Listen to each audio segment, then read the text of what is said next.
A continuación, vamos a estar hablando con el magíster Damián de Gluck. Damián, ¿cómo te va? Te saluda Fernando Aguinaga desde la 89.5 FM Radio Municipal desde General Rodríguez.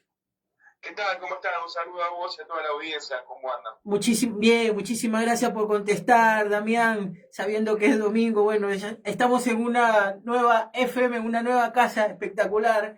Estamos saliendo al aire en varias repetidoras. Estamos saliendo al aire en una repetidora de la radio La Gente de allá de la zona de Misiones. Exactamente en el Soberbio, frontera con el Brasil. Estamos saliendo al aire con Radio Norteña en lo que es Monsefú, en la localidad de Chiclayo, en Perú. Estamos saliendo en lo que es Radio Fermoselle, en lo que es en el Durel, frontera con España, con lo que es Portugal, que nos están repitiendo también esa radio.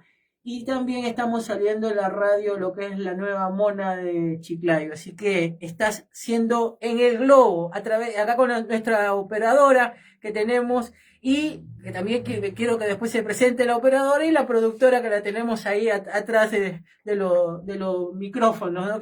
Que gracias a ellos son los que podemos nosotros salir al aire en esta nueva emisora que gracias a las autoridades del municipio de General Rodríguez es que podemos estar saliendo a través de esta FM.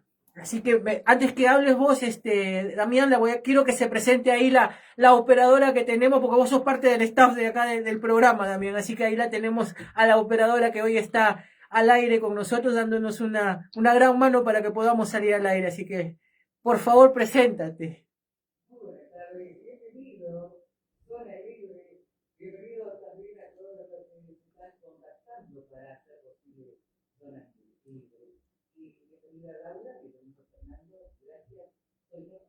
Norma de Alessandro. Muchísimas gracias, Norma, y ahí también la tenemos a Laura, así que Laura también, que es la productora general, así que ahí va a decir algunas palabras.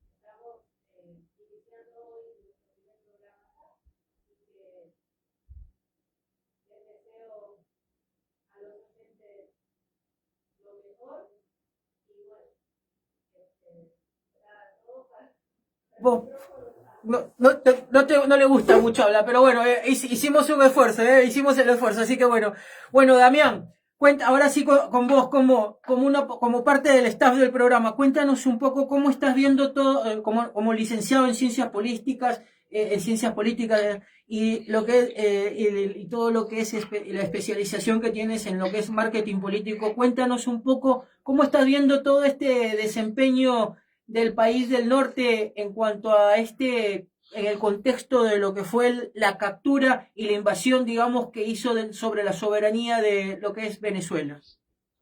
Bueno, se da en tres frentes, ¿no? Es la primera vez que Donald Trump, ejerciendo el poder ejecutivo, está bastante complicado internamente. Su popularidad cae producto de varios factores y en una sociedad hoy muy heterogénea de Estados Unidos.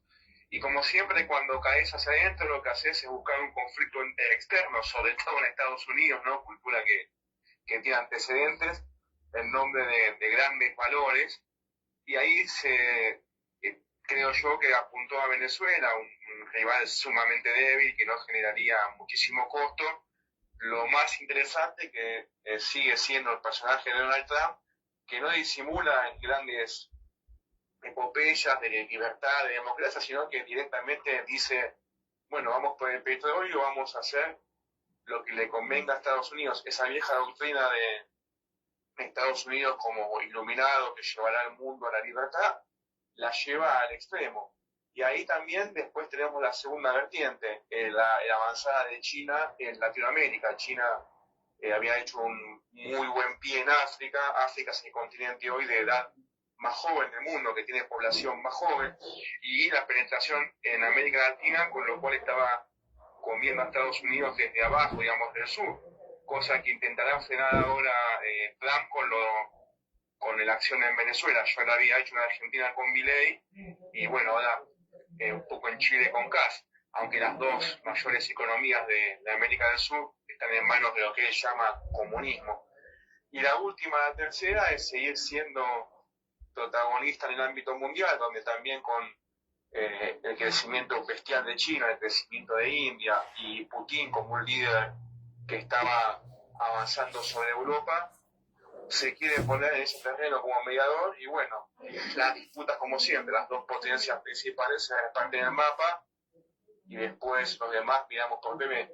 En ese contexto es que se da esta acción con Venezuela y que ahora intenta quizás presionar a otros países como México, como Cuba o en este caso también Dinamarca.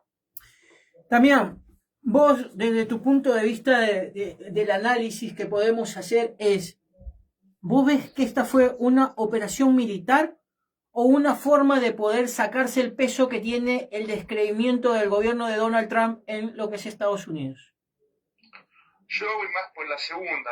Después de 20 años, digamos, una acción en Venezuela no tenía mucho sentido. Venezuela fue y es en tanto Estados Unidos quiso. No pensar que Estados Unidos o Cuba le pueden hacer cosquillas a Estados Unidos es ser demasiado optimista. Sí, obviamente existía esta tensión con China y bueno, se suma lo que hablábamos antes y que es principal en la historia política, cuando hacia adentro ves que empezás a perder posiciones en la política y que además están saliéndote nuevos rivales como este alcalde de Nueva York, que es una cosa nueva, mixta, que conjuga muchas cosas, impensada hasta hace poco tiempo. Bueno, buscas algún conflicto externo que cambie el eje y que intente aunar la nacionalidad, y que además Venezuela, digamos, para una nación así es barata, no implicaba un conflicto largo y económicamente complicado, como te decía antes, la supuesta bondad de las invasiones petroleras y demás, que hay que verlo. En un pueblo estadounidense que hace rato es mucho más variado, no tiene ese sentimiento nacional en su mayoría tan exacerbado, y que bueno, llevó a Donald Trump a intentar ahora esta estrategia política diferente a su mandato anterior. Había sido el único presidente de Estados Unidos que no generó algún tipo de conflicto. Bueno, ahora se ve que la estrategia va por otro lado. O sea, en conclusión le damos, no fue una invasión declarada ni una guerra formal, pero sí constituye una intervención militar sin consentimiento del Estado venezolano ni con aval internacional, sino por pura prepotencia del país imperialista en este momento estamos hablando. Totalmente, la ONU quedó desdibujada, la OTAN quedó desdibujada, los consejos y pactos de Panamá además quedan totalmente dibujados. Fue una acción unilateral, quirúrgica, de una superpotencia contra un país que estaba más cercano a los centroamericanos, Haití, etcétera, que a lo que fue en su época Venezuela, un país totalmente indefenso, que no con esto significa justificar su régimen de gobierno ni nada de eso, sino que fue una acción, como bien decís vos, unilateral, producto más de la política que de la estrategia militar. Empezamos a ver, y vos como un analista político vamos a poder analizar juntos, ver cómo los países en los cuales la derecha, esa derecha recalcitrante, empieza a tomar como dogma de la fe que suele usarse para referirse a los estados donde la política está fuertemente vinculada a una doctrina religiosa, cual fuera, ¿no? ¿Vos crees que la doctrina de la fe en este momento está tomando preponderancia en los países? Por ejemplo, en Argentina estamos hablando del presidente Milei, que se identifica mucho y habla mucho de lo que es el judaísmo y toma cierta preponderancia en determinados temas y usa esa doctrina o el dogma de lo que es el dogma de la fe. Estados Unidos también lo hace junto con Donald Trump. En El Salvador lo tenemos a un, musulmán convertido al cristianismo, como fue Carlos Saúl Menem en su momento, que posteriormente es enterrado en un cementerio islámico. Estamos hablando de temas políticos, no estoy hablando de cuestiones de fe ni nada de eso. Estamos hablando de cómo se usa el dogma de la fe en lo que es en una campaña política. ¿Cómo ves este tema? ¿Está recalando fuertemente en América Latina o es muy insípido todavía esto? No solo en América Latina, sino que en el mundo. Hace varios años nosotros analizábamos y veníamos viendo en trabajos académicos este caldo de cultivo para una derecha, una nueva derecha, porque tiene algunos matices nuevos que habría que investigar académicamente, que como bien decís vos, tiene un componente, como tuvo siempre la derecha, religioso, es decir, porque se basa en el culto a la personalidad, se basa en el misticismo, en alguna solución mágica que va a llegar, y sobre todo en una misión sagrada de bondad, obviamente entre comillas, hacia la sociedad, donde todos los demás están equivocados, y eso es una visión cuasi totalitaria del mundo, es que no está conmigo, está contra mí, y eso es justamente una visión religiosa, por eso se apoya mucho en la fe o en los dogmas, para intentar equiparar esta vez y no reemplazar, como a mediados del siglo pasado, las creencias. Por eso tiene mucha relación estas nuevas derechas con la fe, que si vos te fijás y pensás, yo ayer hablaba del caso Bolsonaro en Brasil, el intento de golpe de Bolsonaro en Brasil no solo no es condenado, sino que es apoyado, mientras la dictadura de Maduro es condenada. O sea, pero Damián, sí. también en Estados Unidos, al menos que Trump, también quiso generar un golpe de Estado cuando asumió Biden, intentando copar lo que es el Capitolio.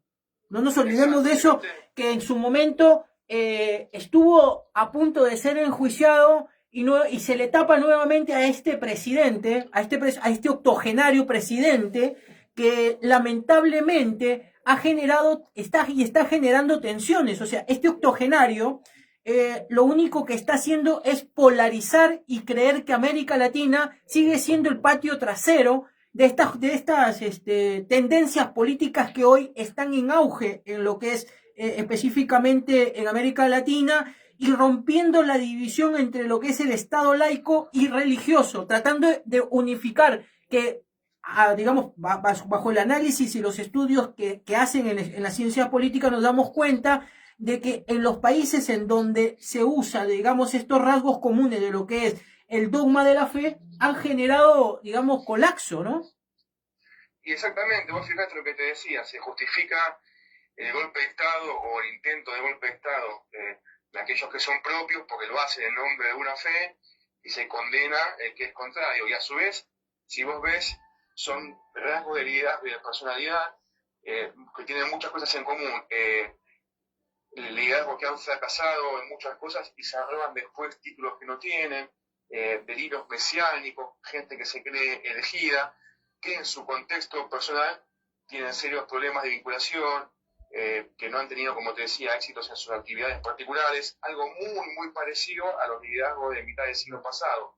Por eso la contención de tipo religiosa es muy importante en esta psicología del liderazgo político, y influye de manera cuasi determinante. Creen que están elegidos para una misión que vaya a saber cuál es, pero bueno, ellos quieren quedar a como dé lugar a la historia, y como hoy la historia no les da lugar, bueno, intentan, por suerte, con métodos todavía menos locos que en el siglo pasado, pero intentan acciones que, tanto en redes sociales como acá en la realidad, que hagan mecha en la historia, producto de sus propias inseguridades. Y ahí, como volvemos al tema, la fe o el estilo de un dogma religioso contiene todas esas inseguridades, resentimientos, enojos, y los impulsa a acciones de tipo totalitarias, acciones de tipo bíblicas, de juicio y castigo. Claro, en donde los rasgos comunes, digamos, de este dogma, es que la moral religiosa se usa como si fuera una ley, ¿no?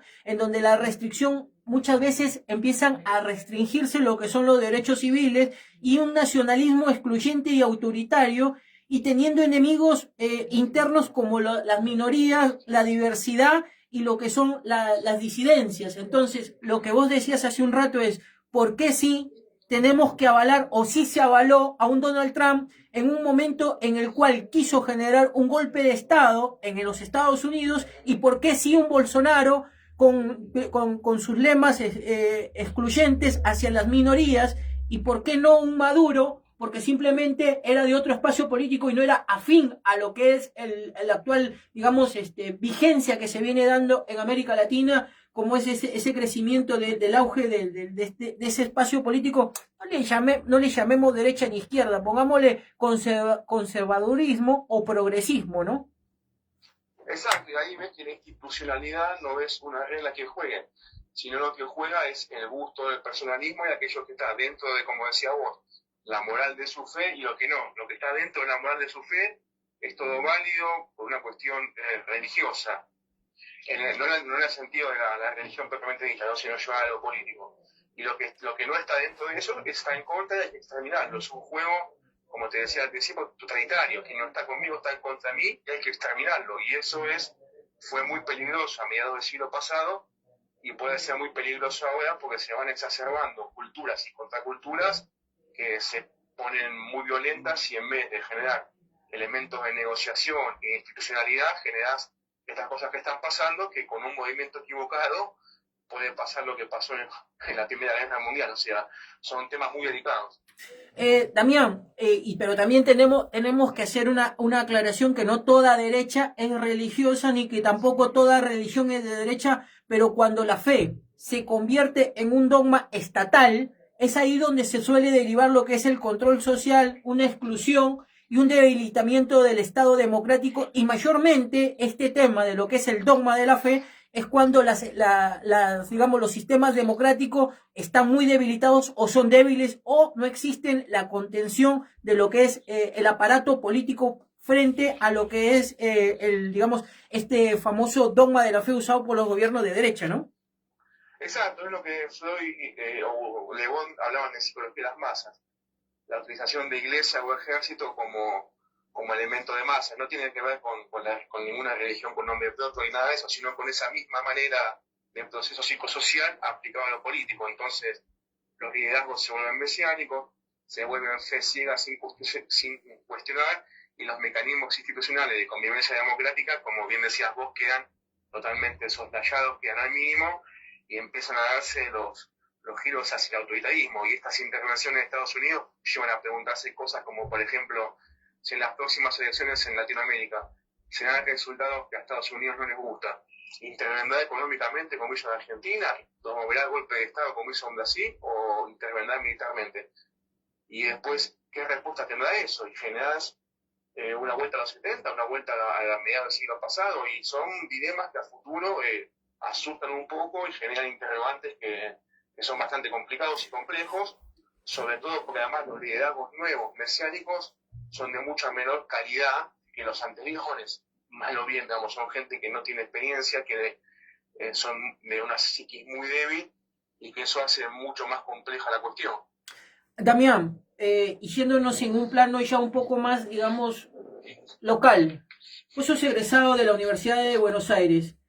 ¿Existe en este momento una maquinaria para poder, digamos, no debilitar lo que es la universidad pública o el estudio en lo que es la educación pública y gratuita? Vos que sos egresado de la Universidad de Buenos Aires, ¿qué opinión tienes de las políticas públicas que viene aplicando el gobierno de Javier Milei? Que aclaremos, este mentiroso que dijo que había sido doctor y nunca tuvo un doctorado. Aclaremos para nuestros oyentes de diferentes partes de América Latina y de Europa también, de que este mentiroso que decía que había sido magíster nunca hizo una maestría y simplemente es un licenciado en economía, ¿no? Porque hay varios personajes que son egresados de la Universidad Nacional, Pública y Nacional, que lo cual no respaldan que pueda seguir siendo un hito lo que fue la educación en la República Argentina con respecto a América Latina. Este personaje, que es egresado de una universidad particular, sin desmerecer las universidades particulares, pero viene generando, digamos, esa destrucción de lo que ha generado un hito histórico, lo que es la educación pública en lo que es la República Argentina. Cuéntanos un poco, dentro de las universidades nacionales de la que vos sos egresado, ¿se hace política?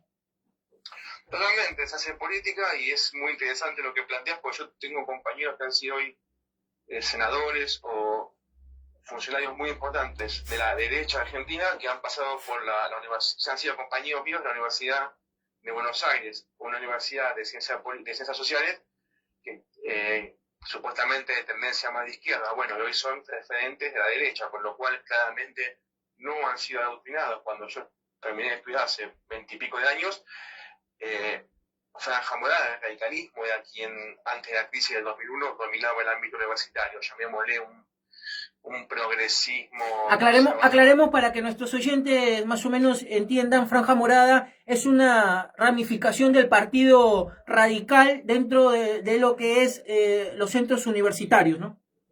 Exacto, no estaba a la izquierda tendenciosa a la universidad. Yo cursé con profesores que hoy son referentes de la izquierda y que han dado cátedra muy buena, y profesores referentes de la derecha internacional que también han dado cátedra muy buena.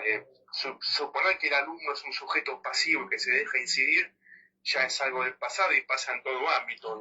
Tenés un celular con redes sociales hiperconectado, todo el mundo puede contestar y todo el mundo intenta manifestar su posición. Lo interesante es que se ataca todo aquello público que ha funcionado, no lo que no funciona, sino lo que funciona y funciona bastante bien. La UBA, que ha dado la universidad pública, que ha dado todos los premios Nobel que tuvo Argentina, los ámbitos públicos que funcionan bien, como el Hospital Garrahan, que es en Latinoamérica un centro de atención infantil de lujo. Es lo que se ataca, y vuelvo un poco a lo que hablábamos mucho antes, desde la envidia, desde el resentimiento, desde que, bueno, yo no pasé el CBC, tuve que ir a otra universidad, entonces, ataco desde mi resentimiento aquello que no me dejó crecer, porque la culpa es del otro, no fue una equivocación mía, no fue que no estuve a la altura, no fue que no tuve las agallas de insistir, sino que